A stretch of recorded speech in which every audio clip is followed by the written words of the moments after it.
So again, good morning. Sorry for the name. My name is Federica Gutierrez, and I'm going to moderate this round table. I'm a professor in School of Magisterium 5 years ago. It is really a pleasure for me to share this day with you, with the speakers and the attendees. It's a pleasure to be invited to be here with you. Well, the organization has asked us to be very strict on times, so as we are really late, we are not going to extend it in the presentation of the speakers. I will only introduce them with a very brief outline of their series, which are really impressive. But we are going to go directly to its more important, and I don't want to rush the time to them, so let's start. We are going to start with Professor Bexford. Thank you very much for being here. He is doctorate in theology and professor at the Pontifical Theological Faculty in Rome. He has a doctorate in theology, and from 1920 he serves as the dean of the faculty. His researches and publications are in the field of Wittgenstein's studies, the Carmelite anthropology and spirituality, as well as theological anthropology with a special focus on the Imago Dei. So, Professor Bexford, you have the floor. Thank you. Thanks a lot, Patricia. Yeah, welcome to everybody. I'm happy to be here with you this morning. The title, in the end, slightly changed, holistic, as a translation for the German ganzheitlich, holistic formation and for one-sided excellence in Stein's philosophy of education. Stein's philosophy of education has been the object of recent research. This morning we listened to Professor Toralba, and we have in France as well Eric de Russe, who published in 2019. Both studies put the accent on Stein's integral account of personal formation, Bildung, insisting on her vision of formation by freedom and grace. In other words, her philosophy of education is not purely philosophical, but integrated in Christian philosophy, which implies for Stein to welcome revealed truth about God and about the human person as the starting point for a new philosophical inquiry.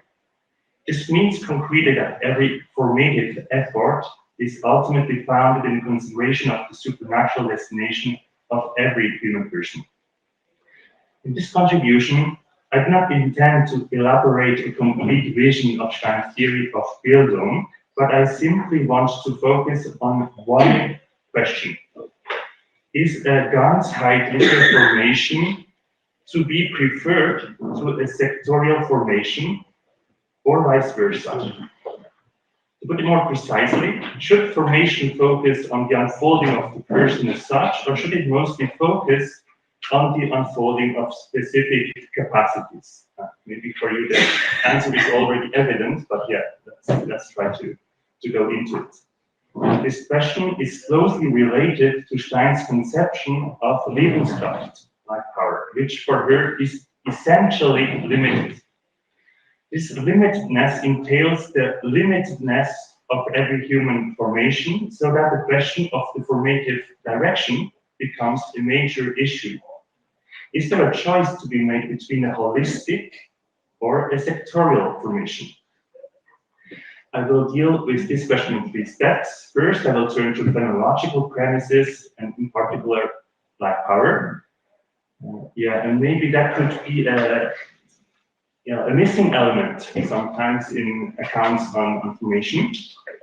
Second, I will present 2 ways of conceiving one's formation, one more holistic and one more sectorial, with different inputs from Stein's writings. Thirdly, in conclusion, and that will be shortened, unfortunately, I will deal with the way her Christian philosophy may help to overcome what at first hand seems to be an exclusive alternative. And well, I can already calm down certain impressions. It's not an exclusive alternative for me. But the first point, The phenomenological premise is life power and the unfolding of one's essence. According to René Raschke, the questions who am I, what can I do, and what do I want are starting and finishing points of practical education within the process of entering relationships on the condition that the dignity of a human being is acknowledged.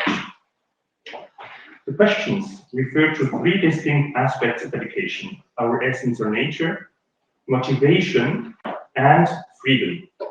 We have Laurence Bure this morning with us. She just published with French editor Joseph her doctoral dissertation on the experience of freedom. I can recommend this work.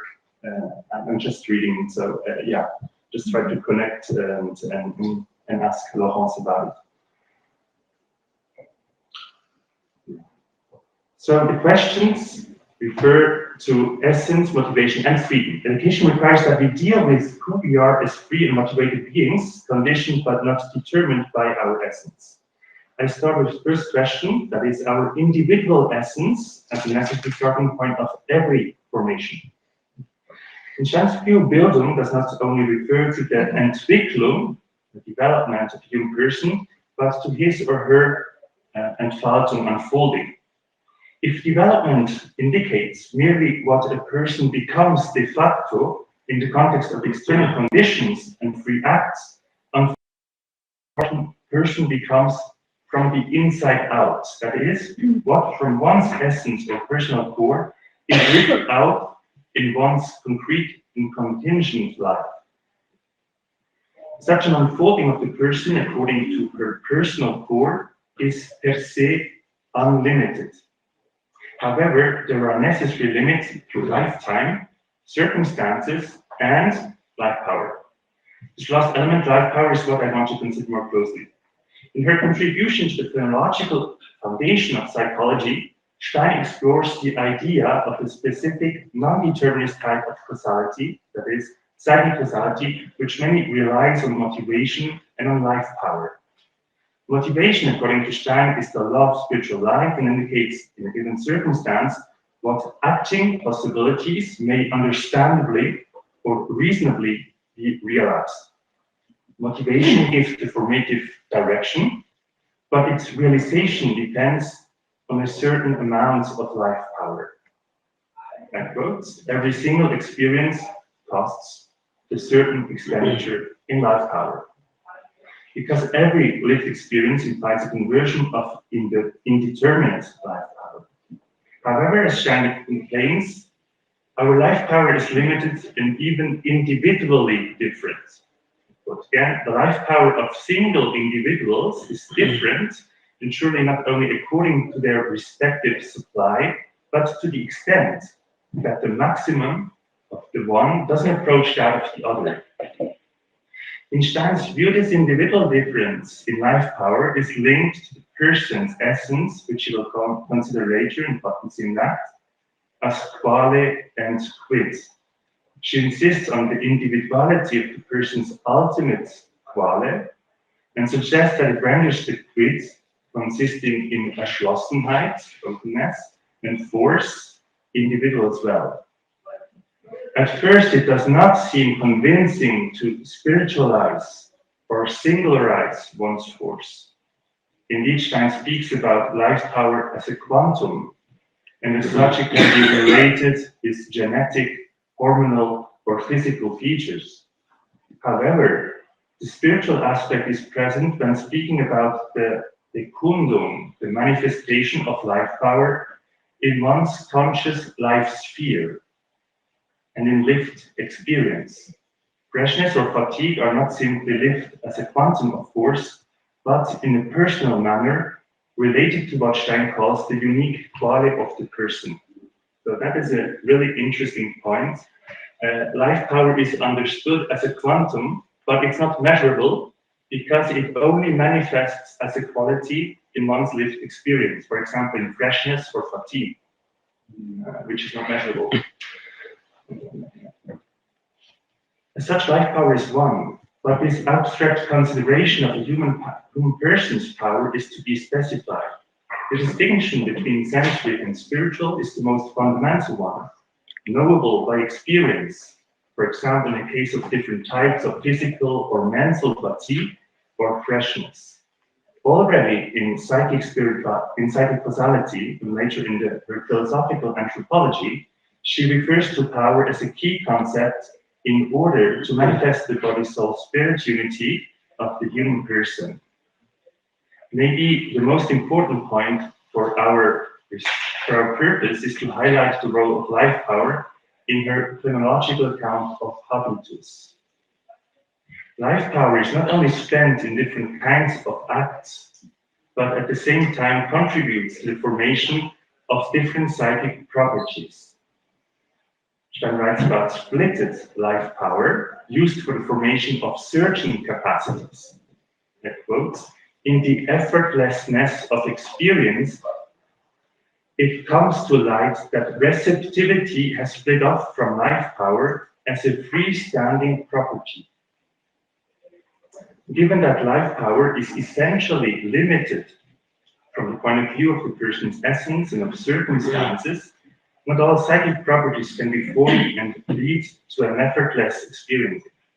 Stein gives an example, quote, "If consciousness were given up in the same measure to colors and sounds, then the life power would have to occupy itself in a different direction and could not contribute as much for each single faculty as when only one of the two is being developed."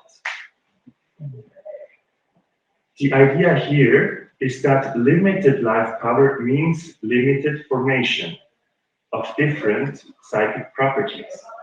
However, this formation should not be understood indifferently. Stein emphasizes the fact that every person's essence is singular and more or less receptive and open to the formation of certain and not all capacities. Be this as it may, the point is that personal formation requires discernment and on what capacities should be privileged in the person's formation. Yeah, we will have to develop that a little more afterwards. Maybe, consider other aspects. Of course, Stein's conception of life power would need further inquiry, especially the distinction between sensory and spiritual life power, but also the link between life power and the motivational direction of its use. However, we now turn more directly to the main question of my proposal this morning: how her theory of life power allows for two different conceptions of a person's formation. So, different ways of conceiving one's formation. To focus on essentially limited life power enables us to address a major consequence. Not all formative possibilities can unfold in the life of a person. So that it becomes necessary to think about what capacities are to be developed preferentially. Already in the introduction, I suggested the alternative between a focus on a ganzheitliche, holistic and integral formation, and one focusing mainly on excellency in a particular area. This alternative as such is a caricature, and it is meant to be a caricature. Simply because it is not possible, on the one hand, to exercise all human capacities in an absolutely equal manner, nor, on the other hand, to focus exclusively on one single capacity. The goal of this caricature is to indicate different tendencies and formative goals. I will now explore the two tendencies with Stein. I suggest that her conception of an individual human essence leads her in her early works towards an accentuation of excellency of certain capacities, whereas later on she considers that a comprehensive formation is particularly important for the life of human communities and of human interpersonal fulfillment. However, even with such a shift, she still believes that specialization and excellency in certain fields remain of importance. I first suggest that Stein's early conception of the human essence as a prioristically individual, and its likewise individual unfolding, leads quite spontaneously to a focus on excellency. Indeed, in Stein's view, an individual essence includes predispositions for certain activities, and this implies that not every human being has exactly the same possibilities. In her Münster philosophical anthropology, Stein writes in a very basic manner about persons with more physical and more mental predispositions. So I'll leave the quote away, but even later on in conference like the Intellekt und die Intellektuellen, or in the Praxiswissenschaft, Stein would speak about different types of human beings. For example, more physical, more mental, more emotional. So yeah, that's quite challenging as a theory, actually. For Stein, a major issue in formation is to know about the possibilities and tendencies of one's individual essence. Such knowledge, however, is not automatic and cannot be taken for granted. Stein herself considers in her doctoral dissertation that certain layers of one's personal structure can remain hidden simply because no lived experience reveals them.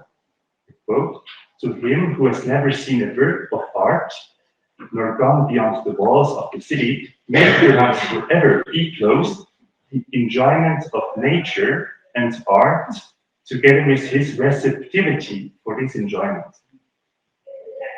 This means, in other words, that in order to know what we are gifted for, a broad range of experience is helpful, if not necessary. The knowledge of one's personal giftedness is not to be understood as thinking about personal possibilities and evaluating achievements in different areas, but much more as manifestation, as Bekundung, of predispositions and gifts through acts called ich, belonging to the I, acts of feeling and willing with different aspects such as depth, breadth, intensity, duration. Although an insistence on personal giftedness and the unfolding of one's individual capacities may be in sympathy with a contemporary approach to self-accomplishment, in Stein, the focus on the progressive knowledge of one's giftedness seems to be related to another topic, that is, solidarity in community, the people, or even at the level of humanity as such. Stein insists on the responsibility to spend one's life power in activities that correspond to our predispositions. She writes in Life in the Jewish Family, we are in the world to serve humanity. This is best accomplished when doing that for which one has the requisite talents. The autobiographical context is her uncle David's opposition to a choice to study philosophy, and at the same time her confidence in her ability to contribute personally in the field she felt attracted to and made for. As a young philosopher in Breslau, and even more as a phenomenologist in Göttingen, she has the conviction that the progress of philosophy and through philosophy of humanity is not only related to single contributions, but to the common work of the scientific community of philosophers. Husserl's view on philosophy as science and as having a consistency outlasts individuals and generations. Stein also expresses her confidence in the progress of the human quest for truth as an ambition to offer her own and somehow unsubstitutable contribution. Given her understanding of the human person's individual essence, she has to consider that no one else can contribute in exactly the same manner as she can. From an existential point of view, this introduces a type of pressure and leads to the consequences we know of her autobiography. Several experiences of depression or burnout. Less dramatically, but still in a similar way, Stein as a Carmelite considers the division of tasks based on the variety of talents as important for the life of a community. As she writes to Ingarden, In our community, it's the same whether you peel potatoes, clean windows, or write books. In general, however, people are used for what they are best suited for, and that is why I get to peel potatoes much less often than I get to write. The main point and focus on excellency is that it allows to unfold what we are best made for, and by doing so, to contribute in a very personal manner to the different communities we are related to. However, in a Carmelite community, and more generally in professional life, the idea of an occupation in perfect correspondence to one's giftedness is often impossible, and leads us to wonder how it is possible to contribute when one doesn't find an ideal context for the expression of one's talents. I think here in the end we will enter more the Christian perspective on education. Stein herself, before and after her baptism, was confronted with the fact that a strictly academic career was impossible. Her various failed attempts to do an habilitation in different universities in Germany demonstrate this limitedness. However, there is another more objective problem in focusing uniquely on excellency. As Stein puts it in an early conference, I quote, through submission to a discipline, man, and here in Germany we have Mann, a male, easily experiences a one-sided development. Dealing with educational issues, Stein becomes more and more acquainted with the negative consequences of a one-sided formation.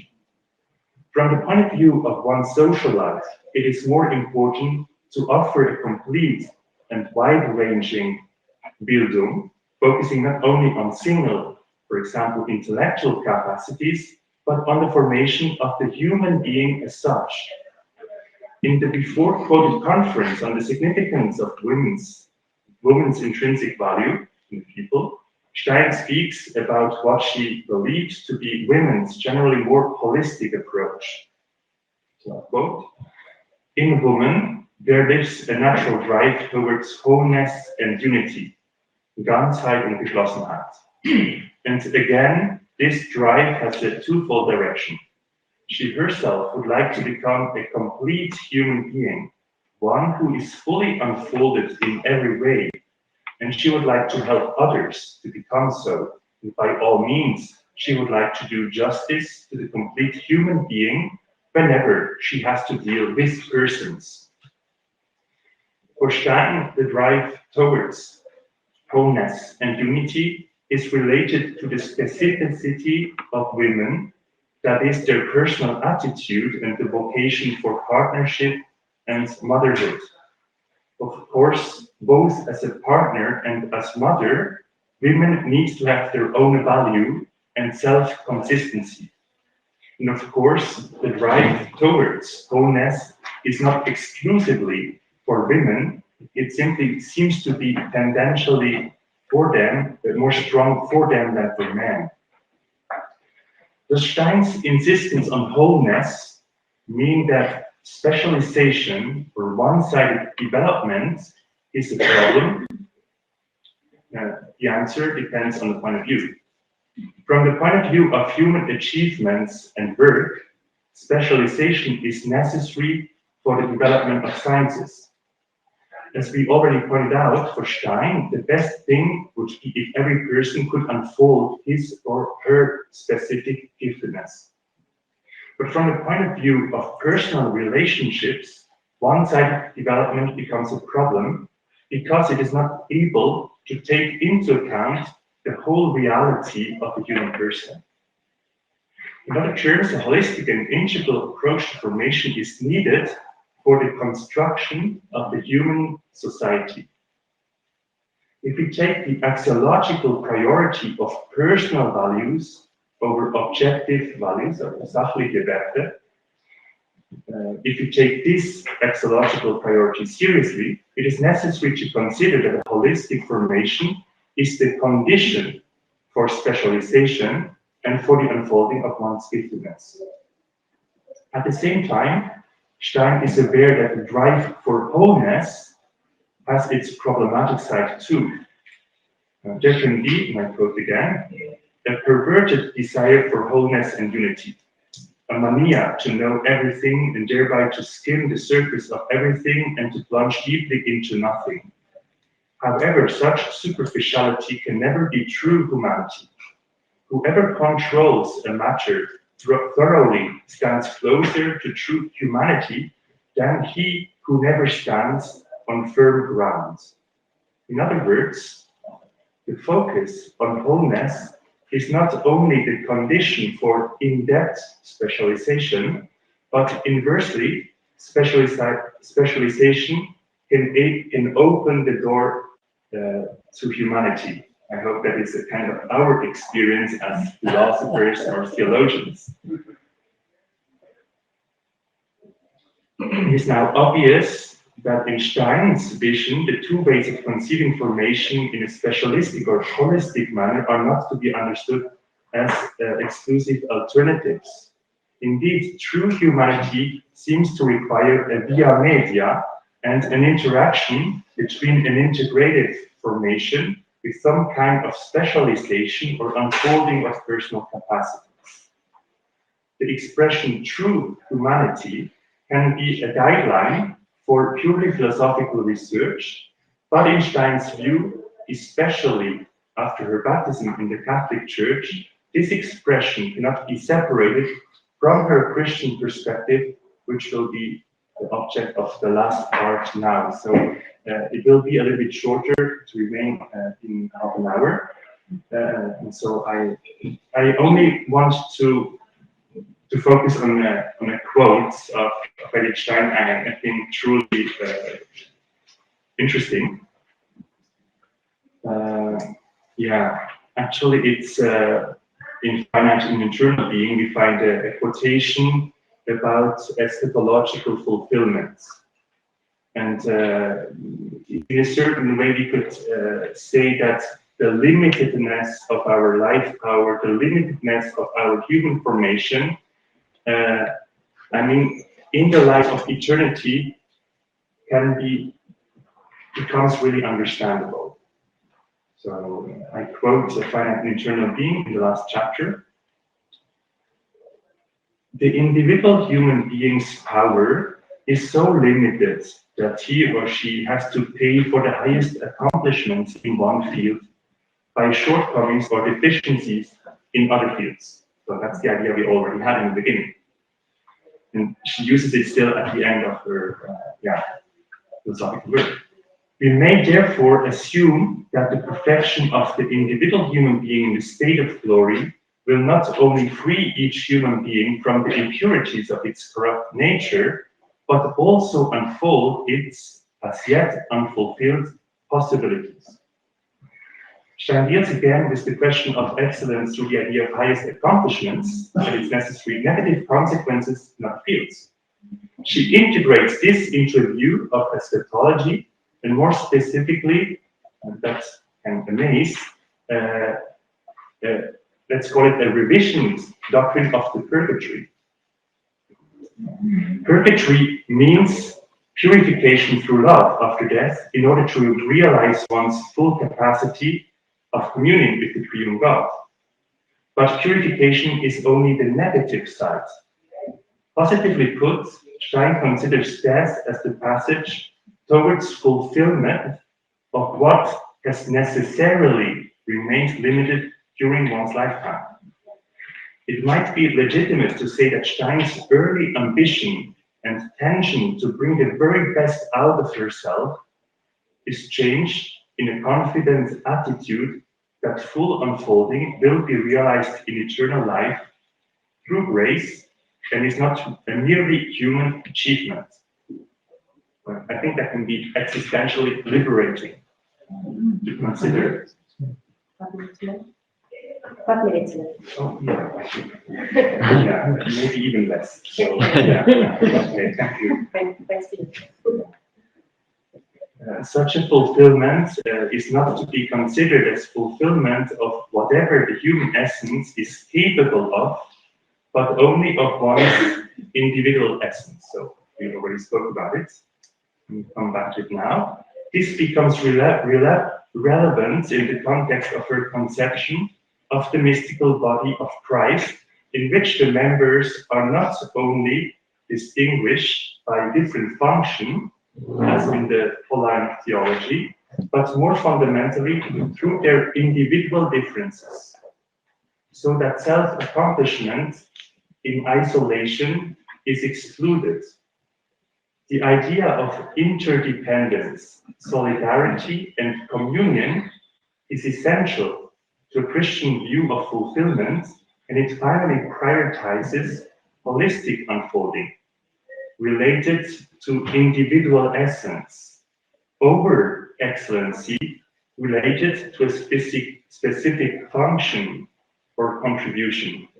So if you want excellency, it's more related to a functionalistic view of a human being, whereas, this kind of Bildung, holistic view is more related to one's individual essence and unfolding. Of course, for Stein, there is no opposition between the two, but we need to think them together instead of opposing. Because sometimes, our perspective even today could be to oppose more than to integrate. Okay. However, holistic unfolding takes a leading role. As well, the accent is not only on the balanced unfolding of different human faculties, but more fundamentally, the unfolding of our capacity to love. And that is another key thought in finite and eternal being. I quote, "It may justly be said that the finite spirit attains in love to its supreme fullness of life. If St. Augustine, in his tripartite division, memory, intellect, will, no longer refers specifically to love, this omission can be justified in view of the fact that love must be regarded as the origin and end of this threefold spiritual activity." The context of the quotation is Augustine's interpretation of the Imago Trinitatis, but it is relevant as well to the question of his contribution. Love can be understood as the creational origin and as the redemptional end goal of every human being's life. It is essential to a Christian view that our final unfolding is possible only by grace, which implies a participation in Christ's classical mystery. And I think here we could integrate a kind of reflection about circumstances, imperfect circumstances. I mean, you realize, and maybe truly realize, that you're made for something, maybe to become a musician, for example, and there's simply no possibility to live out this capacity or predisposition. So the mystery of the cross could be seen in this perspective of imperfect circumstances in our life. More than an ambitious search for self-realization and perfection, the gift of love is to be personally lived and realized, and brings forth an unfolding in communion, and brings forth this unfolding in difficult situations.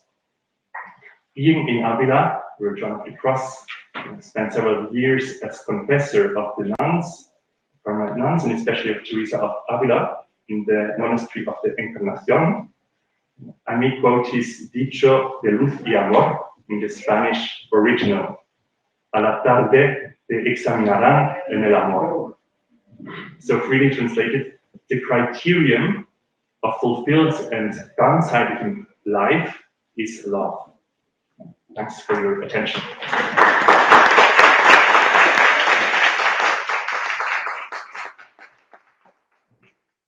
Thank you very much. Thank you very much, Professor. Really interesting. We would like to have much more about the absence. Excellent. Well, now I'm going to introduce you to Professor Hope. She's a doctorate twice. She has 2 doctorates, one in philosophy, the other one in theology. And she has worked for years in pastoral care and consulting. She was professor of moral theology in Tilburg and is now the director of the Center of Safeguarding of Minors and Vulnerable Persons and she is also a full professor in St. Paul University in Ottawa, Canada. Her research focuses mainly on philosophical anthropology, moral subjects, and epistemology in ethics and research.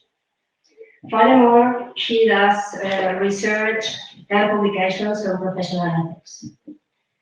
Today, she is going to continue with the line of Liechtenstein's education, but with a special view, a special goal, which is to stimulate resilience. So I think it's going to be really interesting. Thank you, Professor Gold. You've got the word. Thank you. You start the PowerPoint? Yeah. Try to underline it a little bit in a visible way to get it easier to grab. But nevertheless, I can already perhaps start. So, yes, full time.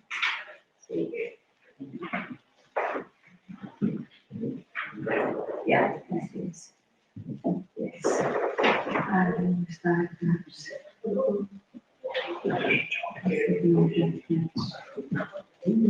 Do I have to close first?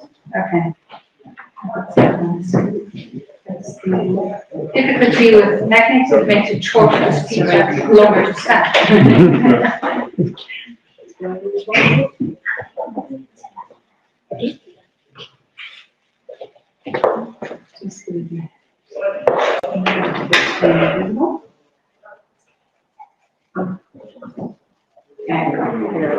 Thank you. Thank you. The mouse, then I can get it. Me too. You do not see the full presentation, isn't it? At the very moment, we are not in the presentation mode, isn't it? Because we see the site that shouldn't be visible.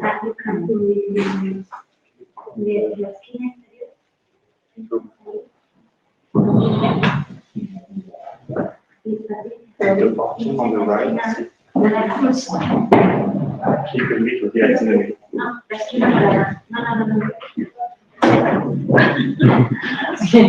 Sorry, just get into the presentation mode, which is that you see just one of the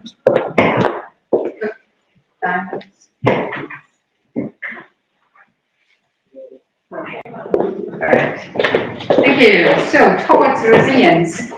This year I tried to link Edith Stein to my new profession, which is the safeguarding of minors and vulnerable adults, not only in the Catholic Church, but also beyond, if we are lucky to reach more people than those directly in contact with the faculty. I go for a quite alternative approach this time.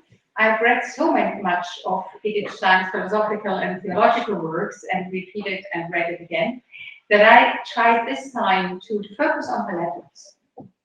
So resilience is quite a personal subject as it comes to the question how I withstand in adverse. Not yet. We have to get that move.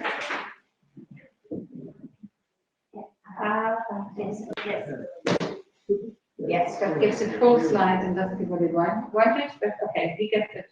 We have the full slide. If I focus on this subject of resilience, so I follow the letters, and I give a threefold view, which is first on Edith Stein's own life, so how she lived resilience and developed resilience in her own life, then how she supported resilience in others. And finally, I will focus on the question, what has this to do with meaning? And I figured out in the quite long time of moral theology that some basic competences are important to develop resilience. I will explain what competence is about, you see that, and I will focus on 4 competences, which is the self-competence, so the competence on myself as a person, the competence of otherness, the competence of the facts I have to know, and finally the competence of meaning. So this will be declared in the 3 points. How did it challenge that? How did she stimulate it? And how does this lead to a meaning, competence, and which is finally resilience? Resilience in a phenomenological sketch is the mental power to resist against negative influences. So this is the power we have. We stand up against something, we push it out of our lives, we integrate what we can integrate, which goes a little bit in the direction of the holistic formation. Competence is another word which is very much used at the very moment, and this is the ability of a person to deal adequately with a situation or task, or to find adequate means or help for it. Accordingly, resilience is the competence to deal adequately with damaging influences, or to find means or help to address the problem. This implies a threefold relationship: the relationship to my own personality, as we heard, the relationship to others, and the relationship also to their alterity, so the way how they are different from me, and the meaningfulness which I can re-establish also, for example, by reaching out to help.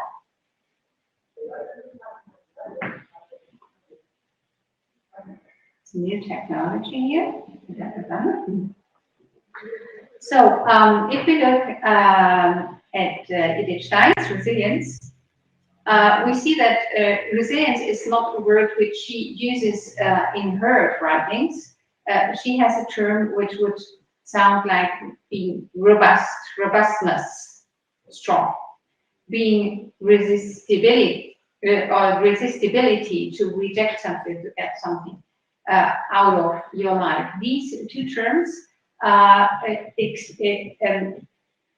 in Edith Stein's writing, so that she was familiar with the concept as such, though she didn't write on this subject. Let's just go forward. So, the question of self-competence. Self-competence is, according to the previous observation, the adequate handling of oneself. One can deal with the adversities of one's own state of mind and life circumstances in such a way that one's life and the life also of others turn out to be meaningful. Besides the methodology you see in my presentation is, I do a phenomenological definition, which is the one of competence and resilience, and apply it to Edith Stein herself.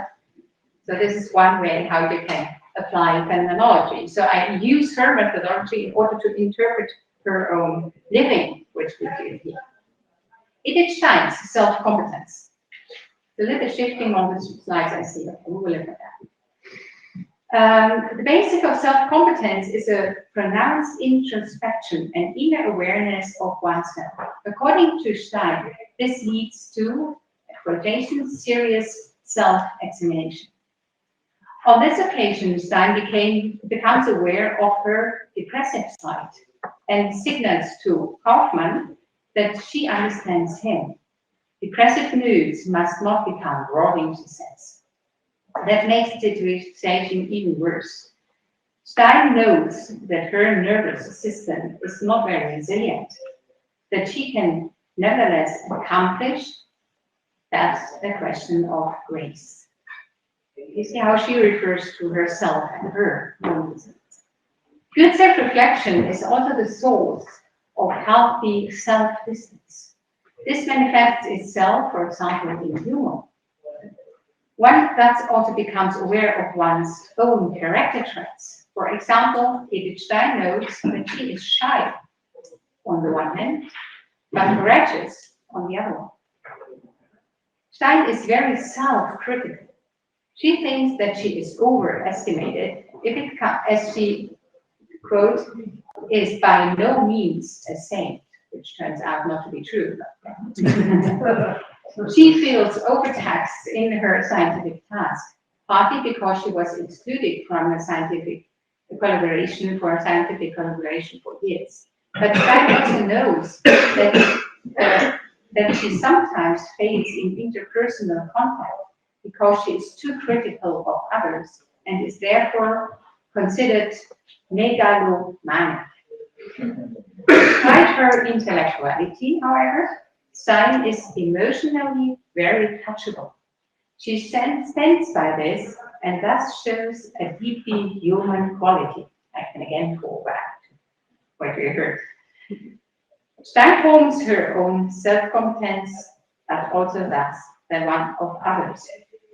And she shows in accompanying people a deep psychological understanding, even if it's not only about professional competence, or corrections, but about personal.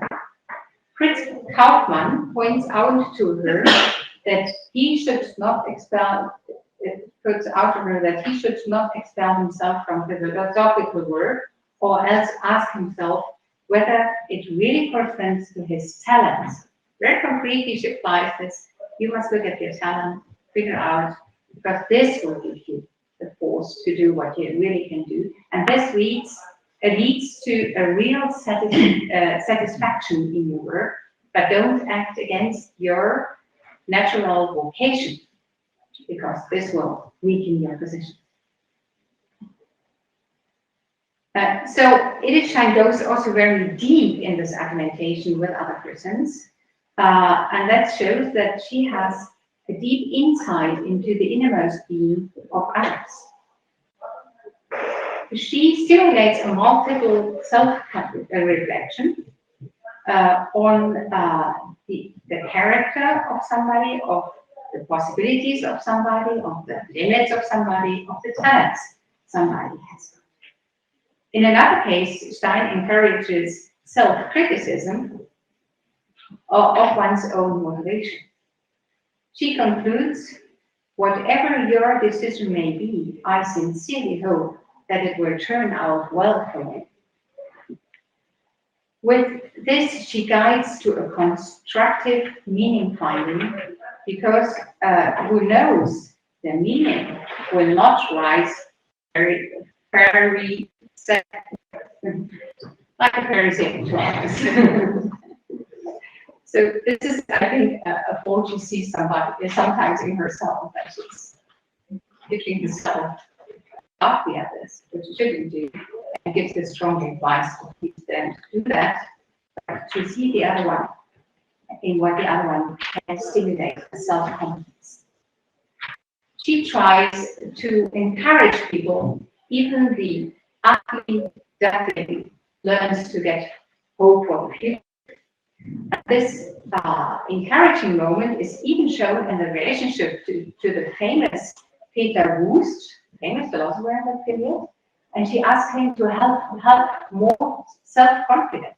That's very astonishing that she dares to tell him what he should do as a person. Although Stein later refers to divine power of this, self-competence remains crucial for accepting this grace. That's interesting. I must go back to myself, accept myself, in order to be able to accept grace. But don't try to transcend the human nature. A bunny, she says, will not become a lion. But stay into your possibilities and cooperate with grace. These wise, and you see very practical and sometimes really mixed with a good humor statements, show us that she can stimulate resilience in others, stimulate a serious self-reflection, but also stimulate to look at the talents and to see the positive effects this can have on your life. And this has on the other side preventive effects. So I will not be disappointed by myself because I know myself. Or I will reach out to the possibilities I have and develop myself and not underestimate my possibilities, which could also be a very weak point. So that means in permanent self-deception That's not the question, but to stimulate yourself to be honest and transparent for yourself, and to undergo a self-development, even by overcoming obstacles. She says it stays very realistic and stimulates sobriety as a counselor, and that's very wise, because this helps to, when it comes to obstacles, not just go into emotionality, but stay very clear in what you can achieve. The next point will be the stimulation towards a competence of the other or otherness. I do not call this social competence. That's only one part of it. The social competence means that I can live in a decent and good and balanced relationship with others, while the competence of other or otherness means that I can see the other for what the other is, without already being in a relationship. Evaluate the otherness of the other. It is time's competence to enter into a relationship with others shows itself in a specific trend. Each time's relationships are lasting. She is a very faithful friend, even into her monastic life. The quotation, constant attachment to all those whom's life has brought together with mine, makes up an essential part of my life. She confesses, quite independent of all current intercourses. So whatever happens, she keeps and stays in this relationship, and that's a very strong sign of how she is competent in kind of social competence. And although she is not in a very close touch with those people anymore at the very moment she is a monastery, she accompanies, as she says, people with my heart. So she stays in an inner relationship to those people. She knows the needs of others, and here the other competence comes into our analysis, which is I know the other for what the other is, and she is able to cultivate this other needs and to help others in those needs. Stein has the virtue of appreciating the otherness of the other, even if it does not correspond to her. She also possesses the ability to approach others again and again, even if the relationship was difficult. This is seen in the case of Husserl. It becomes visible in her letters that the relationship was not that easy, and she asks her colleague, could you please tell me, quotation, how badly Husserl actually speaks to me. So that means there's something going on in that relationship. But nevertheless, she sees his virtues if it comes to being her master in phenomenology. So she has the estimation for this high value, which she doesn't want to leave, even if sometimes the relationship is difficult. It is Stein also forms the competence of otherness in others. Yeah, that's a little bit tricky. Sorry for that, technically. A very interesting item is that she brings people together. One very significant point, she brings together Gertrud von Bohr and her own mother. Knowing that those people, totally different in their way of life, have something in common. So she understands the otherness and brings the othernesses together. She also shows a lot of empathy with people and is able to relate to them, even related to others in understanding their way of being father or mother. So she's very empathic with mothers giving birth to their children and how they guide their children. For example, stimulating a mother to understand their children better from their point of view. So look what your children really feel if you behave like that. It's not only that she is feels in an empathic way with the mother or the children, but that she also can feel how a mother should feel towards towards the children, which is an otherness to her own life, and she doesn't have children. She also calls her counterpart to self-reflection in order to correct wrong impressions. Criticism of others, she says, can be justified, but must not be expressed harshly and heartlessly. Edith Stein sometimes observes this in herself, but also reproaches herself for it. An important aspect of social competence, besides self-criticism, is the healthy distance to the opinion of others. That's also very interesting.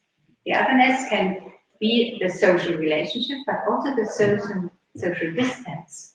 If it is necessary, keep your distance. So the otherness can be that way, that it's better to stay away.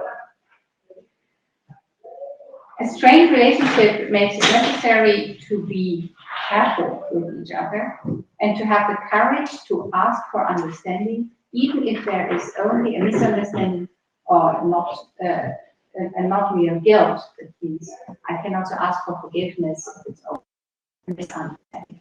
And that shows inner greatness, because that's kind of a guilt for a bad relationship, though it was not really my fault.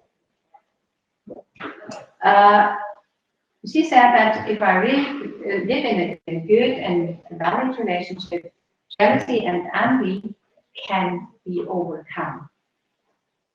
They often interfere in relationships, and you don't let the other for what it is. Actually comes to a good old humor, which is also to look at others with this good distance from taking it too serious. So the competence of the other and the otherness stimulates resilience.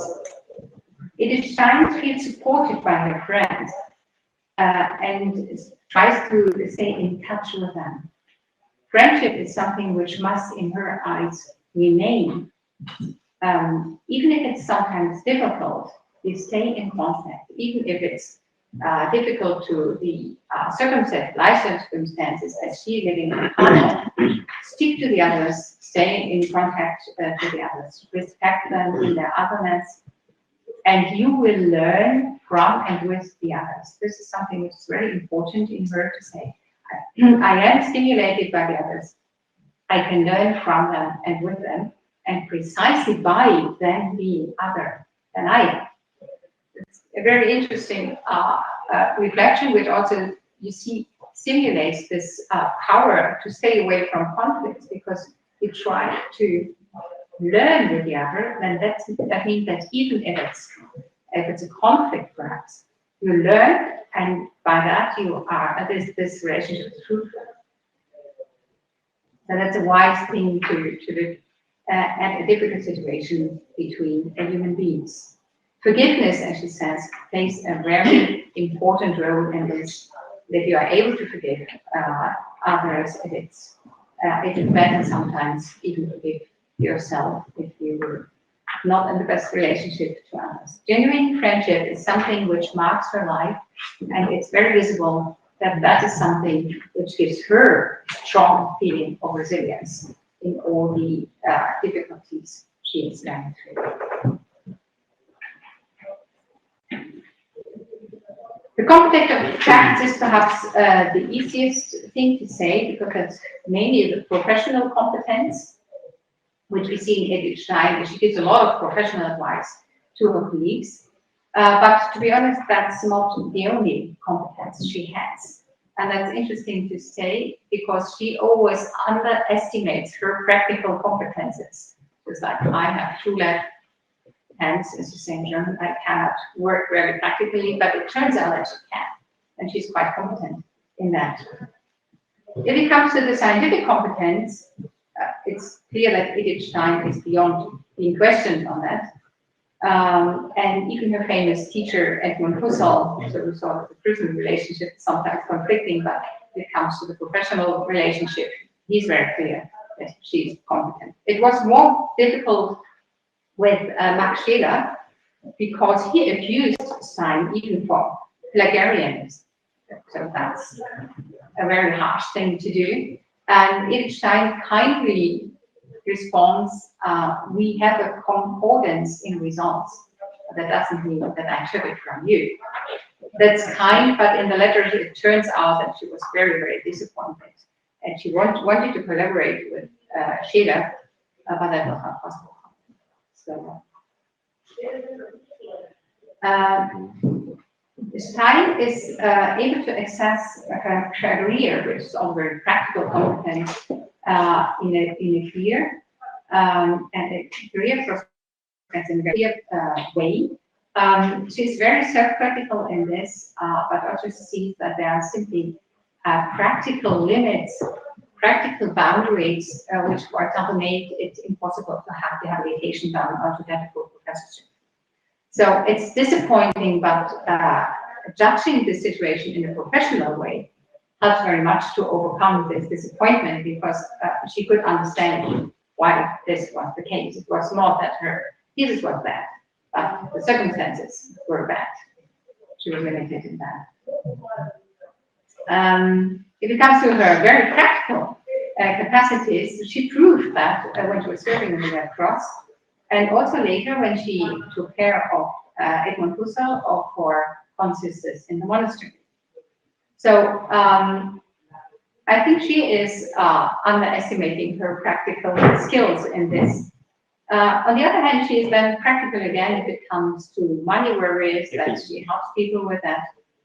She is worried about her period in Square when she was like the first time in her Christian vocation, that she was like, I was so alienated from the world. I was living in my small room, teaching my classes, and for the rest I didn't have to care about anything.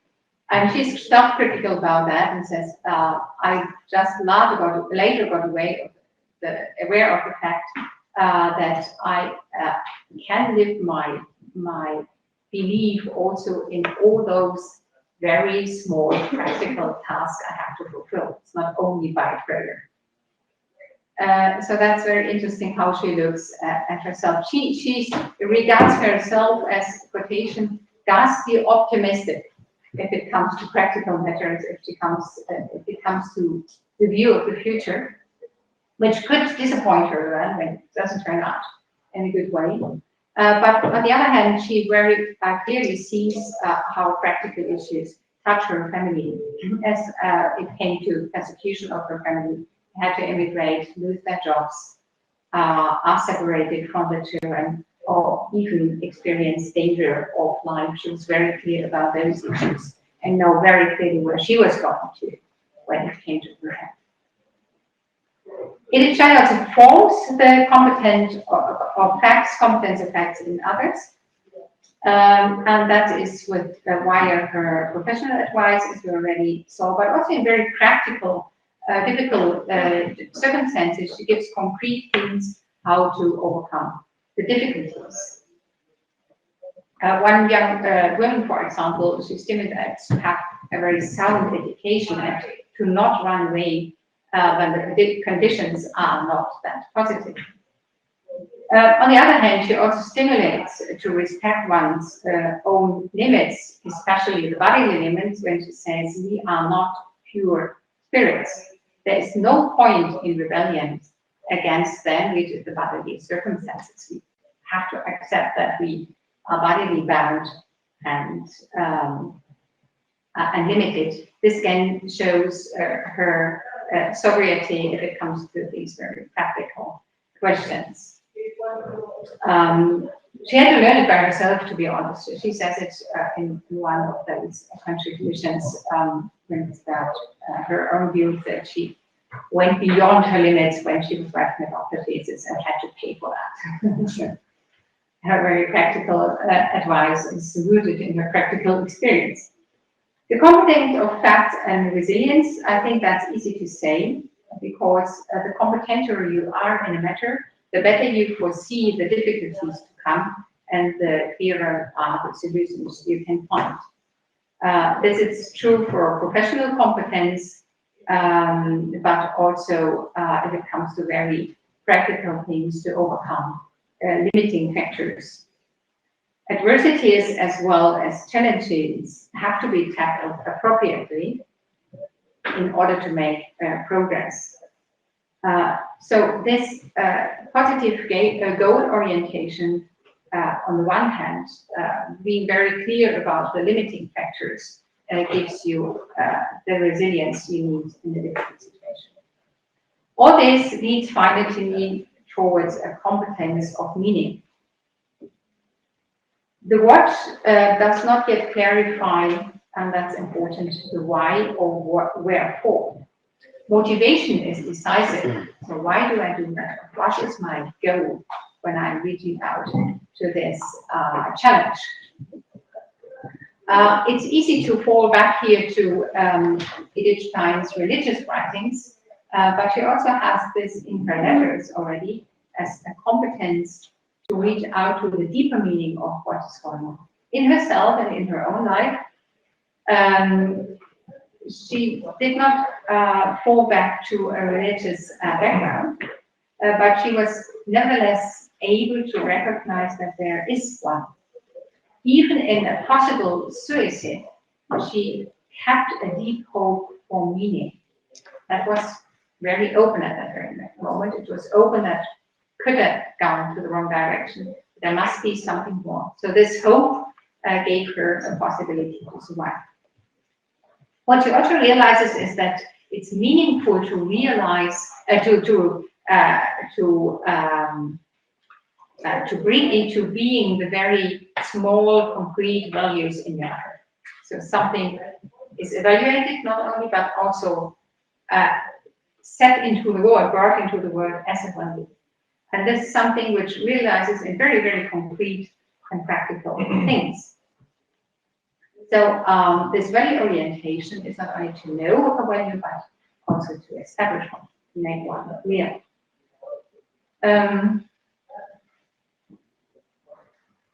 Superficially, religion has a certain function to find meaning, but Edith Stein is clear of the fact that you do not find meaning if you are personally connected to God. So that means the first way to overcome the difficulties is to go deeply into yourself. And then you can give everything to God, as heaven takes nothing from you without rewarding you immeasurably. So that means you get back what you offered and more. This was really the experience emphasis where she made meaning in her own life, that she saw that she had to get hand a lot of possibilities in later, even her own life. Edith Stein guides presents to the competence of meaning, not only in the philosophical training, but especially in training their mind in discernment to figure out what is important and what gives meaning to their life. Don't lose heart, she says to somebody, even if everything goes wrong on the outside. So that's something which is just encouraging to say, go through and take it as a child who gets everything finally in God's hand, as it will turn out in his hand as meaningful. And I think it's not difficult to see that precisely the reaching out for the deeper meaning stimulates a very deep resilience. She names this in the contact with a family losing a child, that sometimes the meaning in this world is totally broken, and then only the religious perspective can help us, the perspective to resurrection, to overcome this suffering. It becomes visible in Edith Stein that all these competences are intertwined. And so that means that I am competent with myself, helps me to enter into the competence to others. Otherwise, I will block myself. That I know about the facts is also knowing about the facts about myself. That I know about the facts is, she mentioned that explicitly in one of the letters, is also knowing about the facts of religion, and otherwise you won't understand religion. So that's very interesting to see how she integrates all these competences if it comes to the accumulation of the resilience grows, final sentence, out of the fact that factual external self and sense contents ultimately intertwine. Whoever learns to read adversities as an opportunity will experience Jesus' cross as a path to salvation. This is such a great quote. Thank you.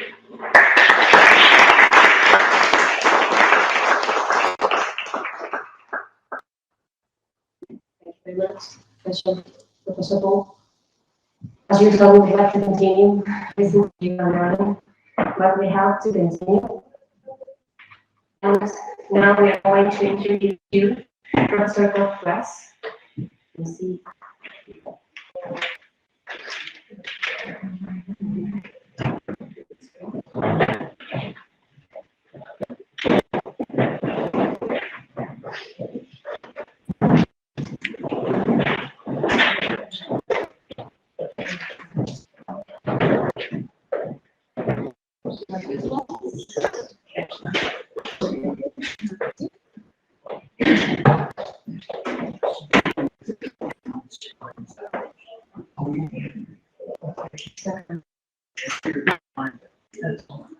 Yeah, there she is.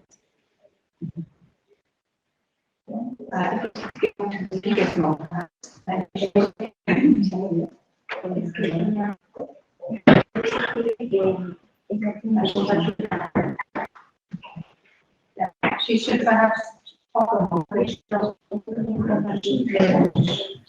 Okay, can you please show your camera?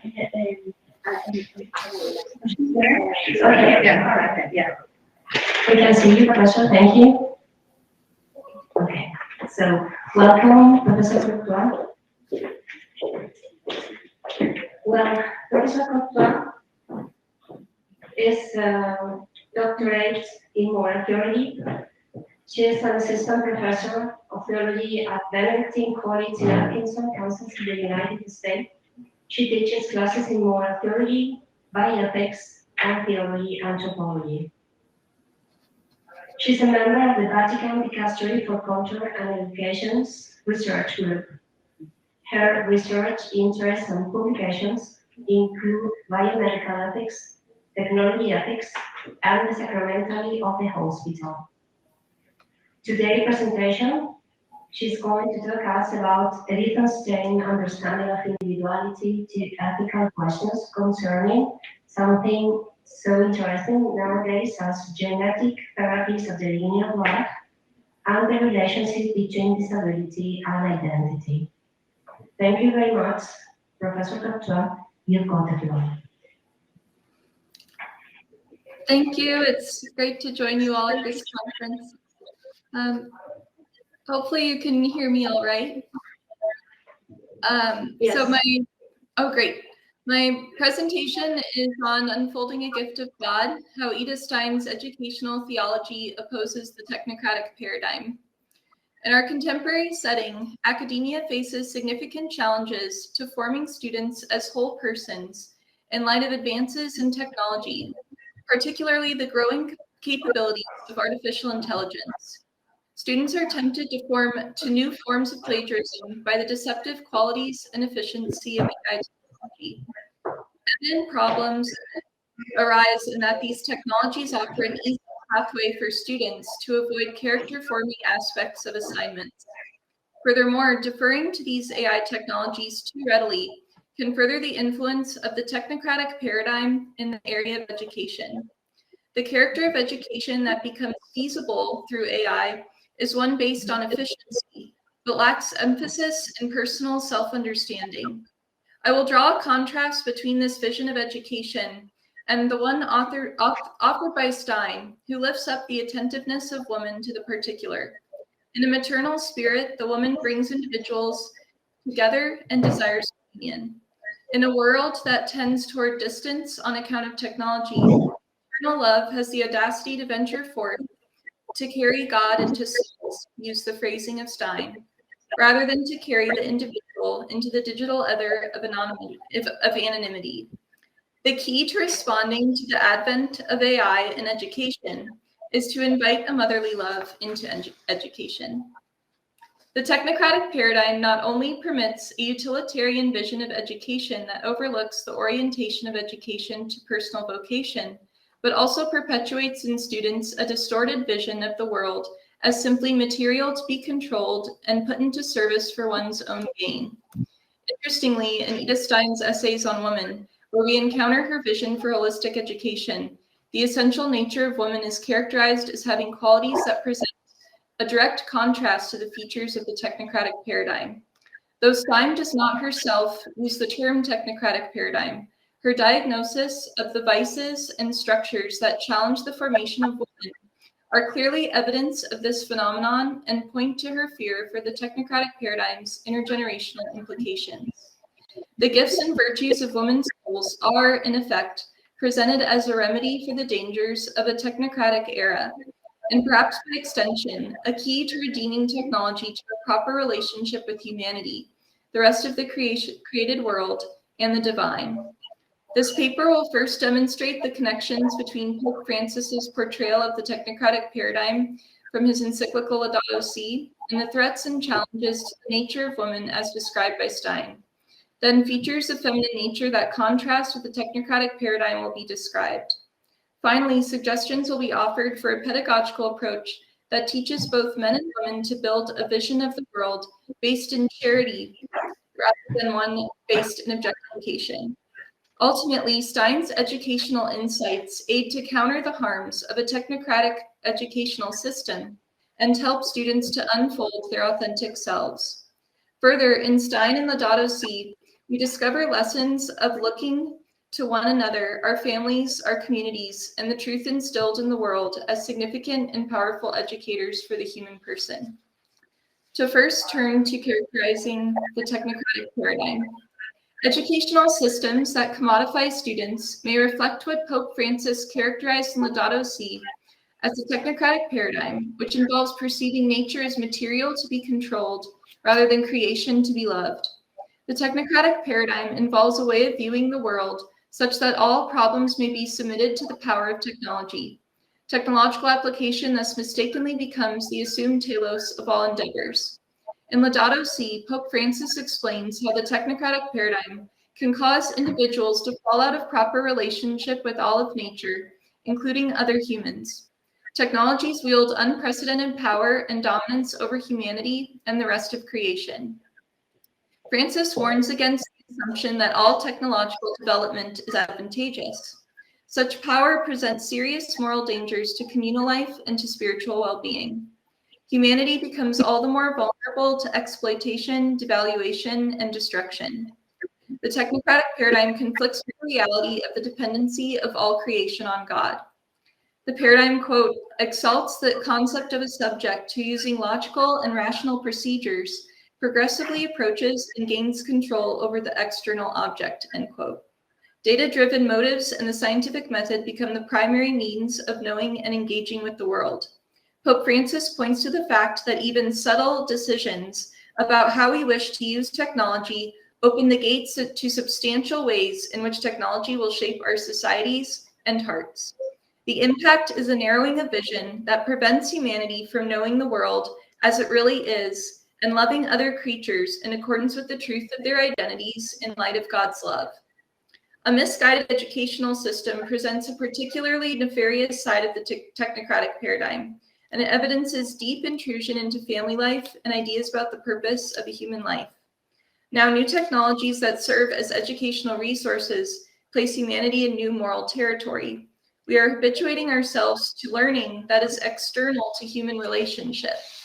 In Laudato Si, Pope Francis explains that the technocratic paradigm is descriptive of how our engagement with technology shapes broader culture and distorts perspectives on human flourishing.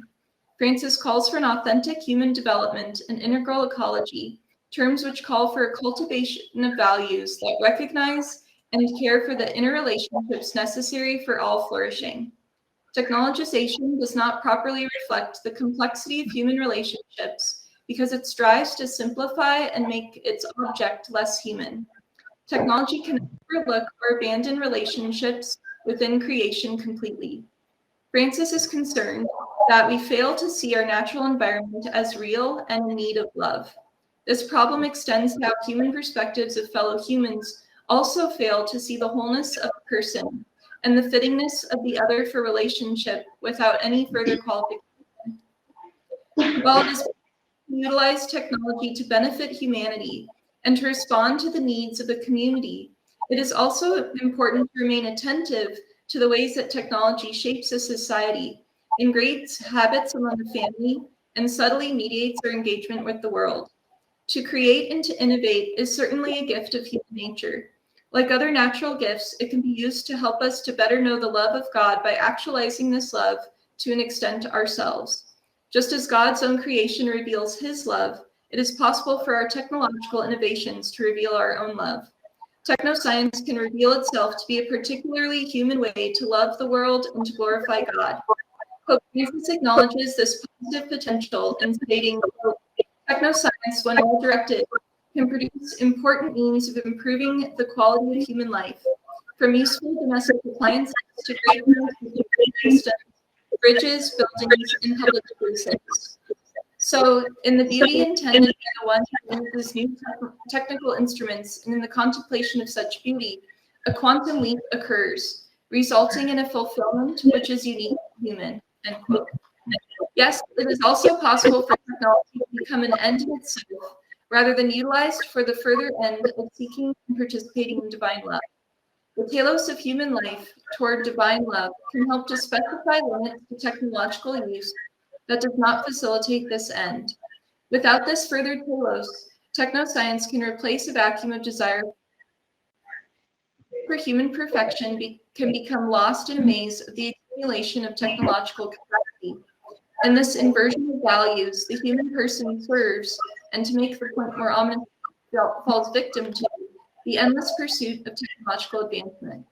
As Pope Francis states, quote, "There is a tendency to believe that every increase in power means an increase of progress itself, an advance in security, usefulness, welfare, and vigor, an assimilation of new values into the stream of culture, as if reality, goodness, and truth automatically flow from technological and economic power as such.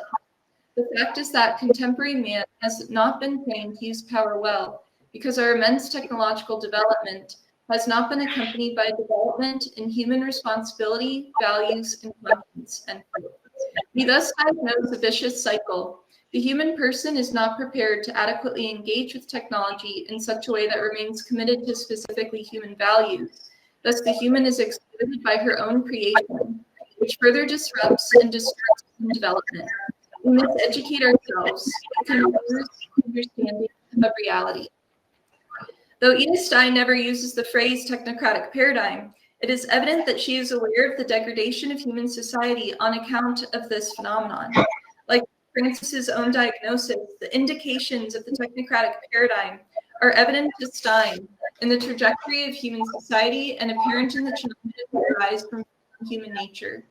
In her essays on women, Stein outlines some of the challenges to properly understanding the nature of women and to achieving a proper educational formation of women.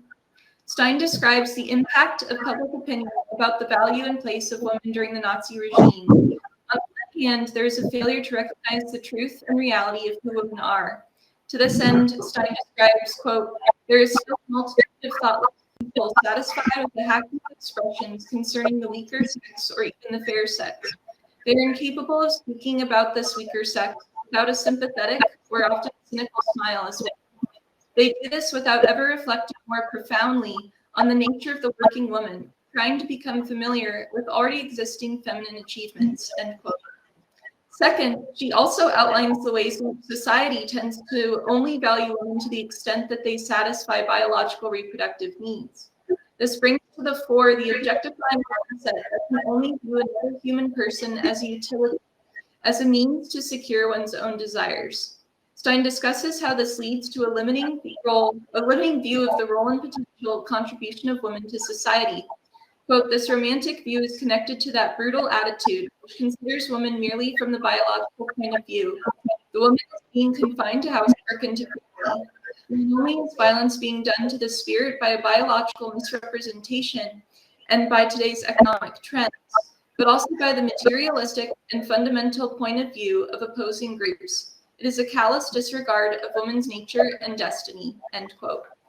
The challenges in understanding the value of woman are compounded by the challenges of understanding the value of man.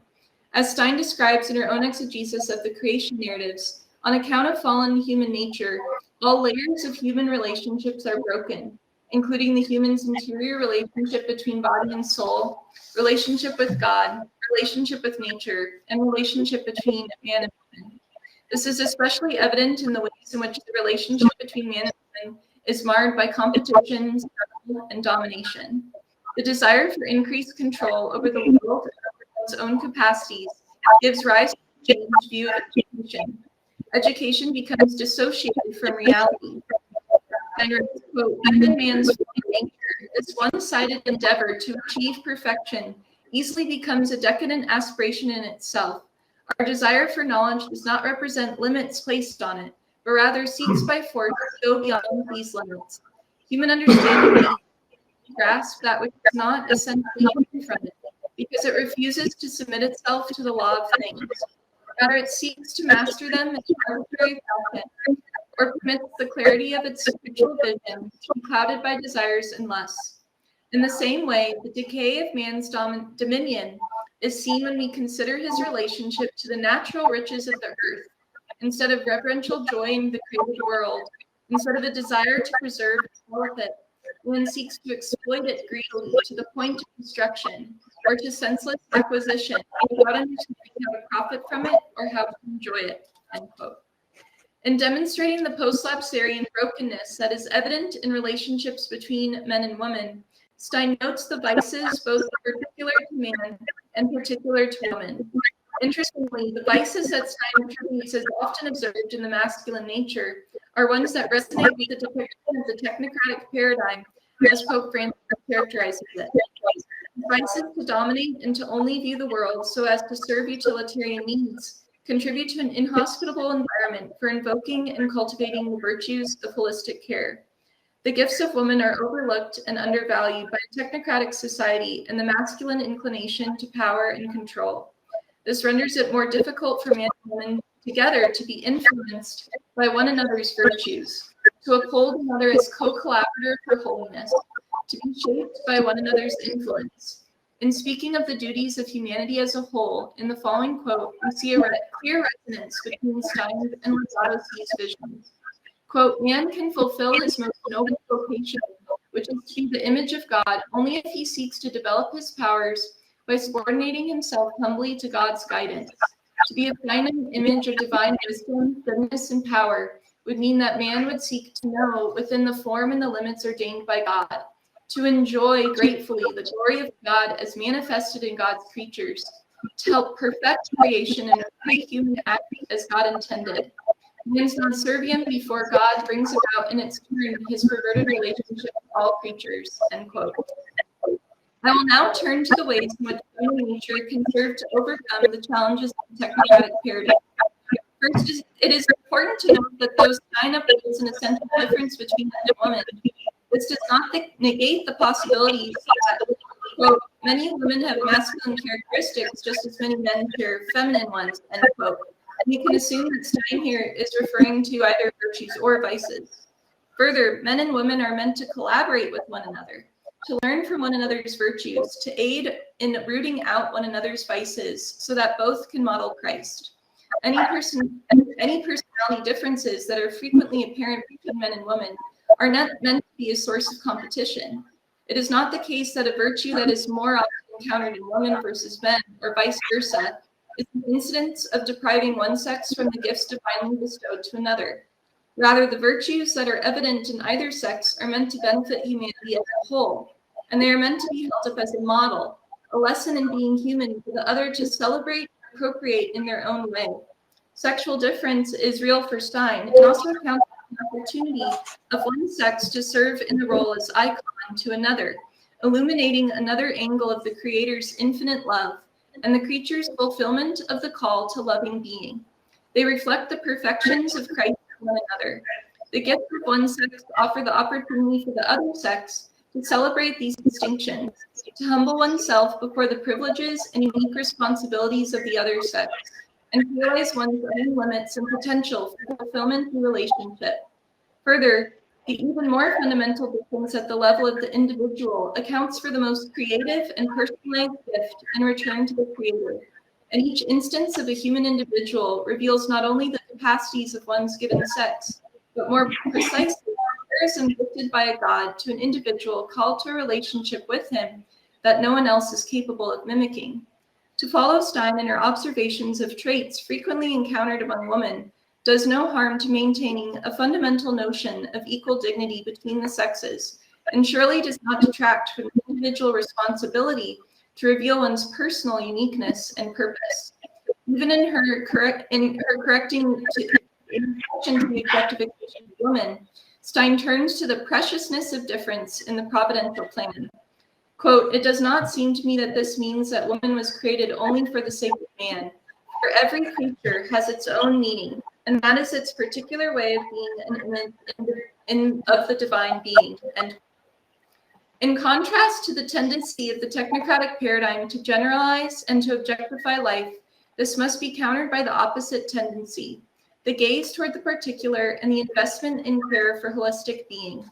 The technocratic culture that at once seems to de-emphasize and obfuscate the value of the feminine gifts is desensitized to us in its needed counterweight, the inclination to blind oneself to the meaning of the logic embedded within nature, to be blinded by the hunger for control and possession that can only be offset by the opposing movement, rather than to blind one's sight, to bind oneself in association with surrounding being, rather than to possess, to embrace, and then to let go, to relish in the gift of another being. Rather than viewing a person as a utility to serve the ends of a technocratic system, the educator who truly loves and hopes for the student to chase a destiny all her own. The educator offers the student back to herself to seek her own end instilled by her creator. It is by looking to the exemplar of the virtuous woman, and especially the virtuous mother, in whom we find what is needed in a humanistic educational formation that prepares the human person to care for the rest of creation and to account for one's vocation to relationship with God. Quote, "Because of the close bodily tie between child and mother, because of woman's specific tendency to sympathize and to serve another life, as well as her more acute sense of how to develop the child's faculties, the principal share of the child's education is assigned to woman." End quote. For Stein, the woman has a unique capability, a unique opportunity among creatures to demonstrate the love and care that Pope Francis points to as required to heal humanity's interconnected responsibility to self and to nature, as well as to restore the human trust in salvation. This is realized in the woman's acknowledgement of the profound beauty and fragility of what has been entrusted to her, revealing the immense responsibility she has to account for its destiny. Quote, "In order to develop to the highest level of humanity's specific to husbands and children, woman requires the attitude of selfless service. She cannot consider others as her property, nor as means for her own purposes. On the contrary, she must consider others as gifts entrusted to her. And she can only do so when she also sees them as God's creatures toward whom she has a holy duty to fulfill." End quote. In this description, we find a profound inverse of the technocratic paradigm in the vocation of woman to love in light of an individual's value to the created universe and woman's mission to encourage its fulfillment of its divinely bestowed purpose. This ideal feminine love is what the world needs to escape from the clutches of the technocratic paradigm. In contrast to objectification, we find the specific feminine manner of empathy, and in contrast to reductionism and materialism, we are inspired by, quote, "the specifically feminine attitude that is oriented toward the concrete and whole person," end quote. These should be promoted, not hidden away, as the destiny of creation depends on this type of love. Thus, if our educational system shifts to meet the aims of the technocratic paradigm, this will further entrench us away from the contributions of feminine nature to the education of all.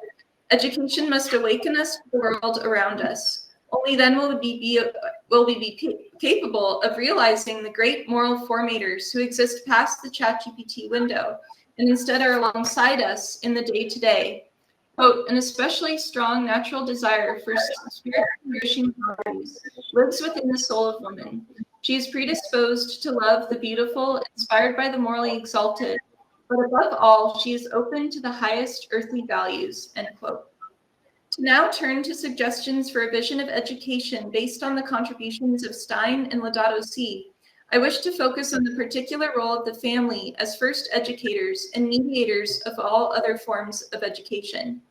To heal all levels of human relationship, Pope Francis calls for an education that values the empathy that Stein sees as modeled in feminine relationship.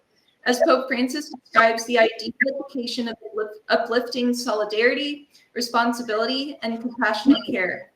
Pope Francis emphasizes the crucial, quote, importance of the family, which is the place in which life, the gift of God, can be properly welcomed and protected against the many attacks to which it is exposed and can develop in accordance with what constitutes authentic human growth, end quote.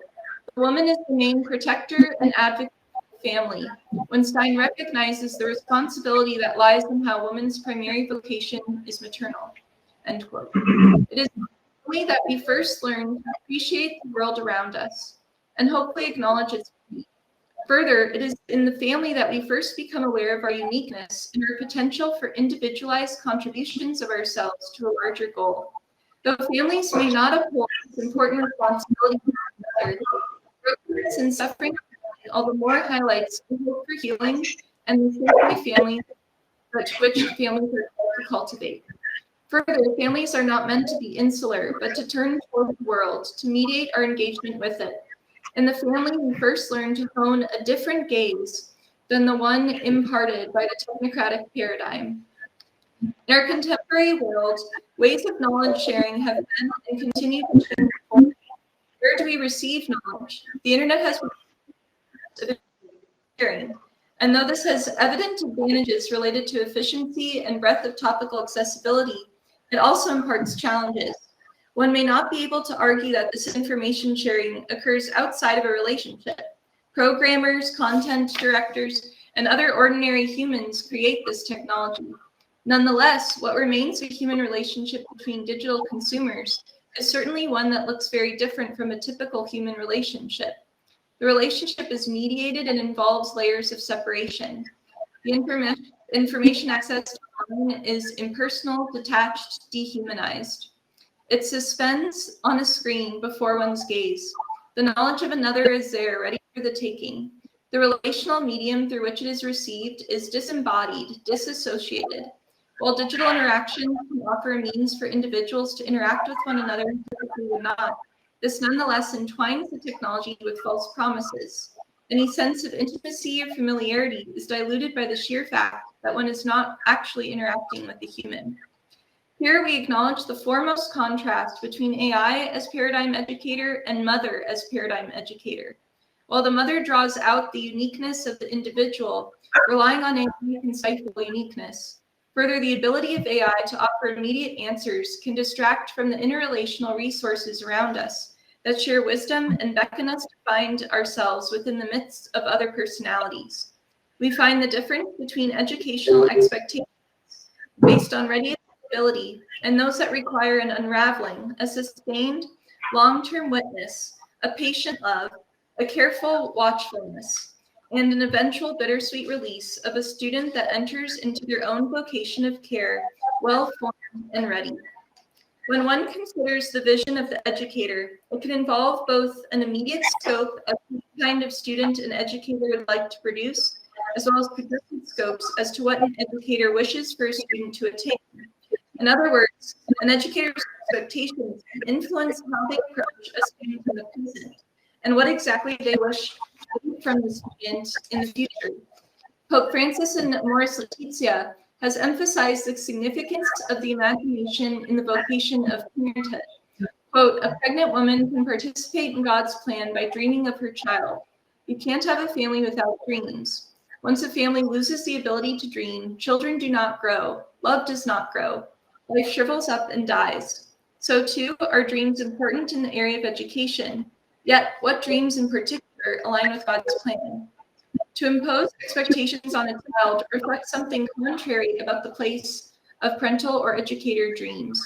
Dreams do not help the parental vocation if they lead to conditional love. Rather, parents' dreams should help them to love the child before them, whoever that child may be, who has been entrusted to their care. Because of the technocratic paradigm, even parenthood can be reduced to an inward-gazing, self-motivated project in which other persons are simply objectified as an answer to a personal need. The purpose of parenthood is not to satisfy the desires of the parent. Such a perspective presents viewing children as a mere technological fix, another means for securing desires in the surrounding environment, even if it involves objectifying another. Instead, parenthood is a call to love.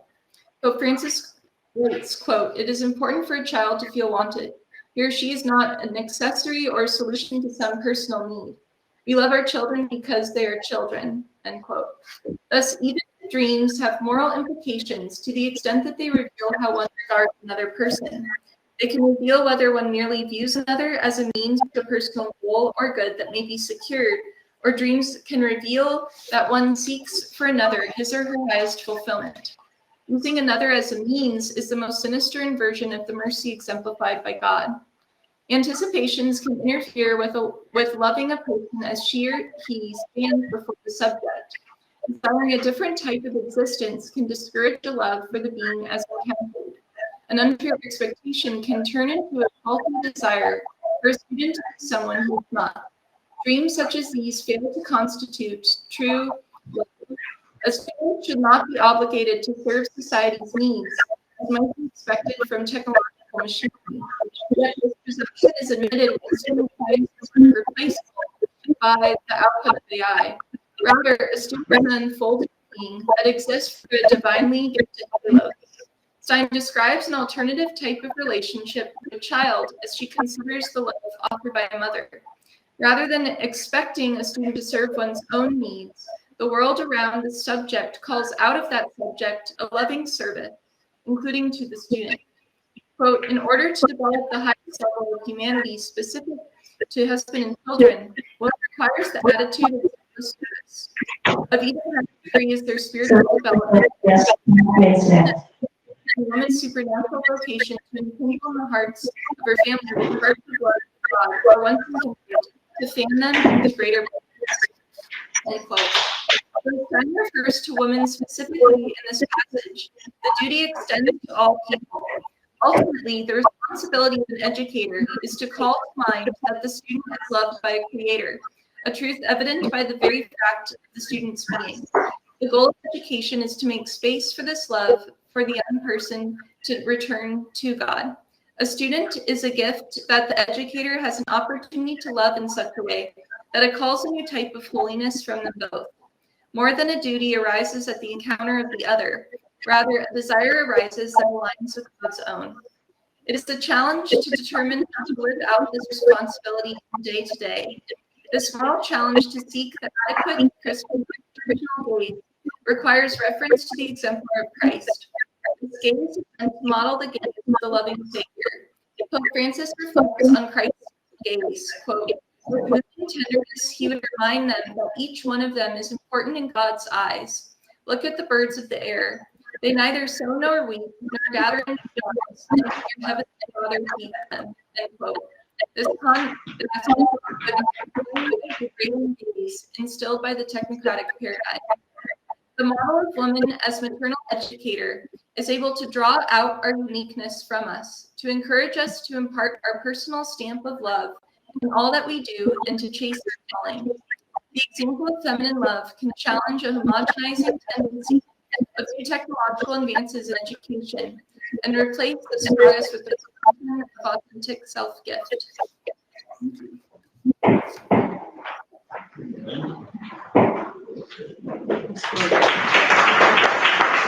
Thank you, Doctor. Thanks a lot. Well, really interesting as a preview. I'm convinced that these three interventions have raised many reflections and therefore many questions, but I'm afraid we have no time for them, okay? So we will have to make the questions out of the room. Just to remember you that we are going to have lunch at 2 o'clock, And it's important to be there very punctual because that is closed at 2:45. So we have not much time to spend there. So thank you very much for attending this. Thank you very much, the presenters. It's going to be really very, very interesting to continue with you in this convention. Thank you very much.